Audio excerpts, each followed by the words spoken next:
Alright, personal vlog. Today is the 3rd of February. Shit, I can't believe it's already February.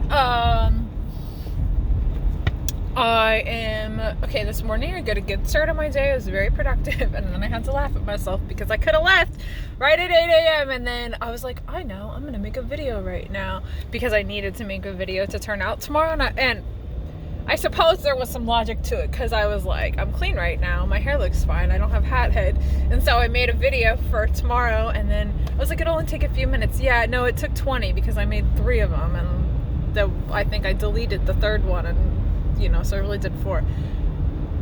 So here I am, half an hour behind, which wouldn't really be a problem except that I have a lot to do today, and I have somebody coming to look at Wyatt at noon. Let's see, I feel a lot like I have a lot of stuff to do. That's how I'm feeling. Very, on the verge of overwhelmed. I'm not gonna say overwhelmed, but close. I think I have the ongoing question. I bet if I watch these videos, I have the ongoing question of how the fuck am I gonna manage all of this? And there's something I probably need to stop riding Lauren's horse quite so much. Like today, if I didn't have to get him out, my day would be super manageable. And then the same thing tomorrow, my day would be super manageable if I didn't have Iceman on my ticket. I realize that one of the factors at play here is that I can't do it on the weekend. If I could sneak my second ride in on the weekend, it'd sure be a lot easier. So I might actually talk to her about that because she's not riding him she rides him maybe one day on the weekend, but she doesn't hardly ever ride him 2 days in a row. So maybe if her and the issue has been that she's not very good about communicating when she's going to, and it's just because she doesn't know until it's happening, I think. Maybe I can just say, hey, this is the situation, and there's a couple choices here. I think one day, I just think right now while I'm so busy with work, I probably need to do it one day a week. That's a whole nother situation, because I think that the other thing is that I don't want to see happen is she's been talking about moving him somewhere else, and I don't think it'd be a good situation for her, for the horse rather. It might be a great situation for her, and that he'd be closer.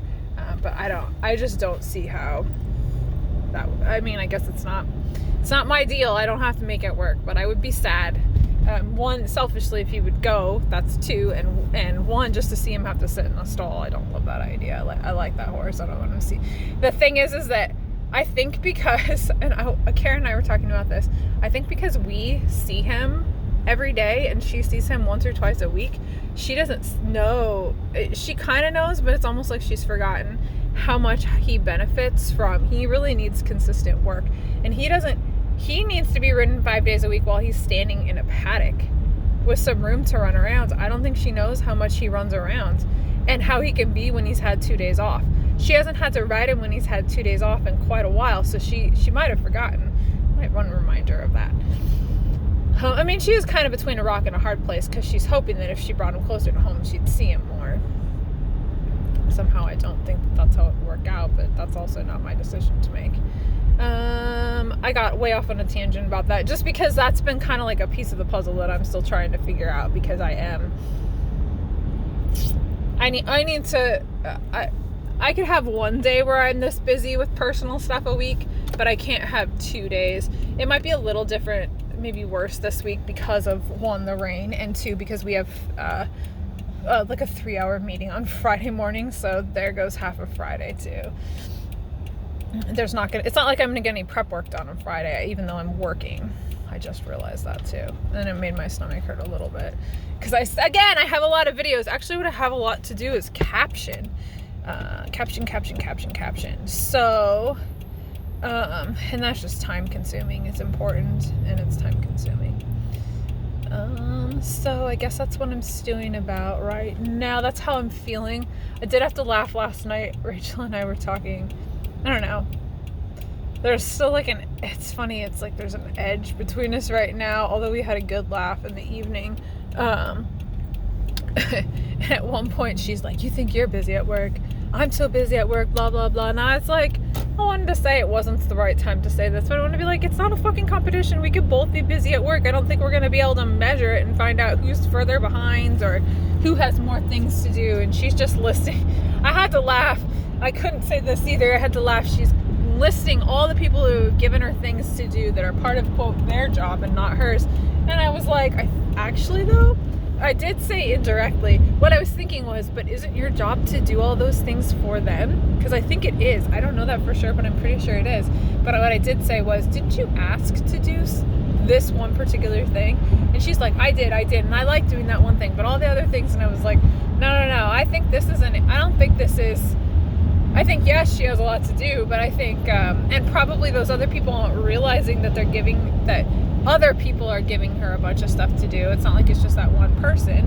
And there's clearly one person in this office who is so far behind that they have decided that they're never going to catch up, and they're not even trying.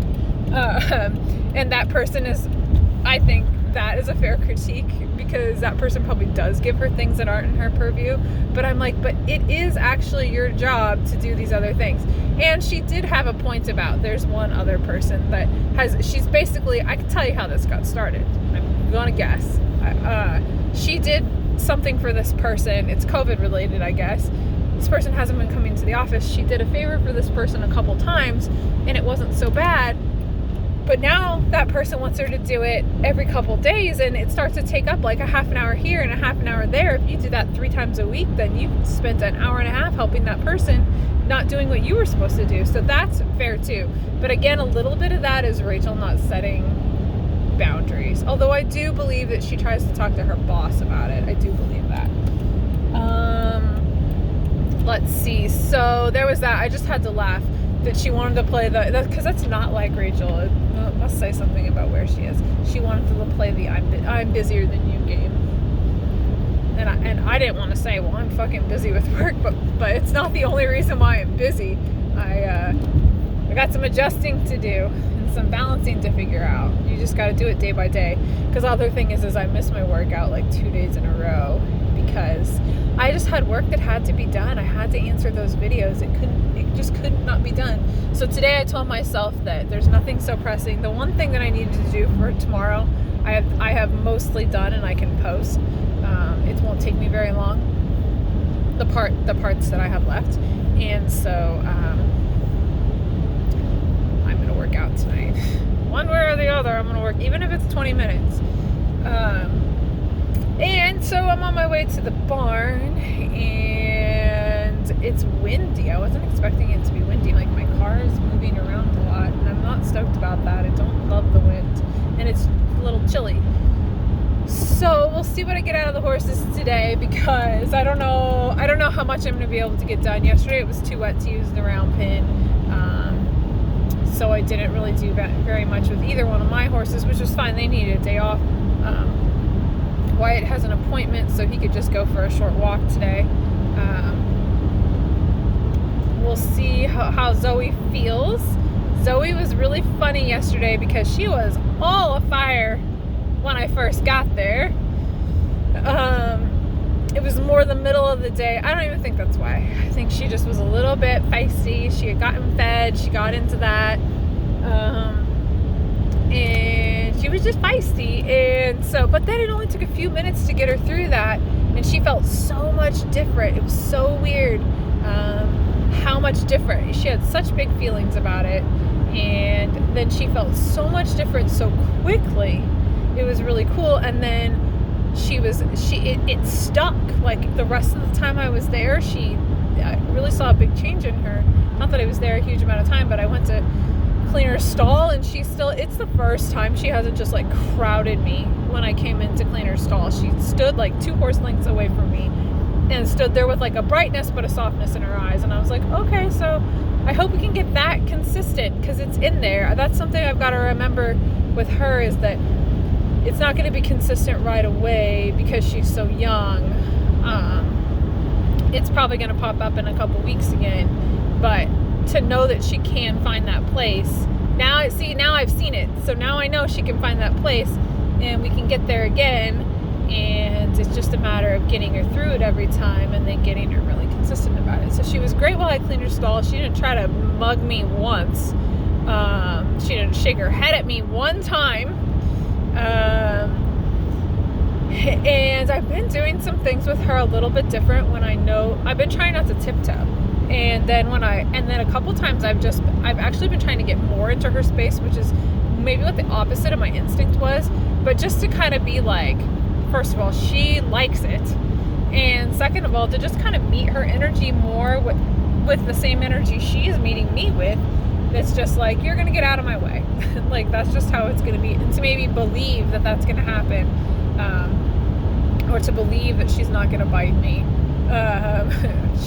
which actually I'm less worried about her biting me than I am about her kicking me, but that's another story.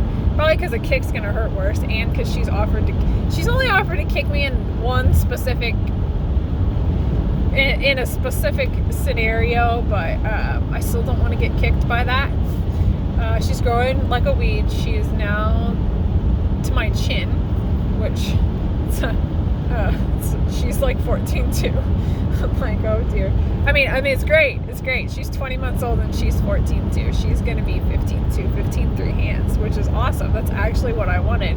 It's interesting because I feel like she's a lot leggier than her sister was a year ago this time, which I think is part of why she's so tall, and probably that she's going to get, I bet she ends up taller than her sister. Her sister's already 15 hands, and she's not done growing. I bet Brie ends up being 15-1 because she's not done growing yet. But Brie is comparatively, at least right now, a little bit thicker and not so leggy. And I'm hoping Zoe keeps the legginess because she's really just kind of a nice looking mare that she looks like a little dancer. So you kind of want her to stay that way if she can, so she doesn't look like a tank. I won't be too disappointed if she. I mean, the nice thing about her being a tank is she'll probably end up being sounder. And then Wyatt was just weird yesterday, man. He had kind of like a weird feeling about him when I pulled him out, which he has had for the last few days, and it hasn't been consistent in any way. And I really thought he was going to be difficult. I was like, fuck. And I was literally like, I don't want to deal with this. And there was nothing to do because the round pen is a wreck. And so I just took him for a walk, and he was actually great. I mean, he was a little funny for the first couple laps, but he didn't really do much other than he kept trying to sneak up behind me and nibble at me. It was more, and he was like grabbing me with his lips. So you know he's playing when it's with his lip and not his teeth. And he was just funny. I don't know. He was just in a funny mood, and he still isn't quite right, which is why Tamara's coming to look at him today to see what it is, why it's not quite right. But I was surprised that he was just like, he was almost in a good mood, and he was like awake, like he was looking at stuff, but he wasn't being fractious. Of course, I didn't do very much. I only took him out for a couple little walks on the road. And then we'll see today, because I don't know what the round pen's going to be like when I get there. And so we'll see how far I get with any of these 3 horses, because Iceman didn't, I think he got ridden Monday and Tuesday of last week, and then it rained, something like that, and then he didn't get out for several days. Lauren didn't. I got him out one day in the rain, but I couldn't do very much because the round pen was pretty wet, so I just trotted him around for like 20 minutes, and that helped. But then Lauren didn't come get him out over the weekend, so he didn't get ridden over the weekend. So he basically went several days, like 4 or 5 days without real exercise, even though in the middle of that he did get out. So Monday he was a little squirrely, and he didn't get out yesterday because it wasn't either one of our days to get him out. Plus it was raining yesterday, or on and off. Anyway, there was nowhere to ride yesterday. It had stopped raining, but it was nowhere to ride. So anyway, we'll see how he is today, because he's been pretty squirrely, and I don't know that there's anywhere to ride. So I might not be able to get on him today, which wouldn't break my heart, because he's probably, especially with this wind, I'm thinking he's going to be too squirrely. So we'll see. I think I have some anxiety about that too.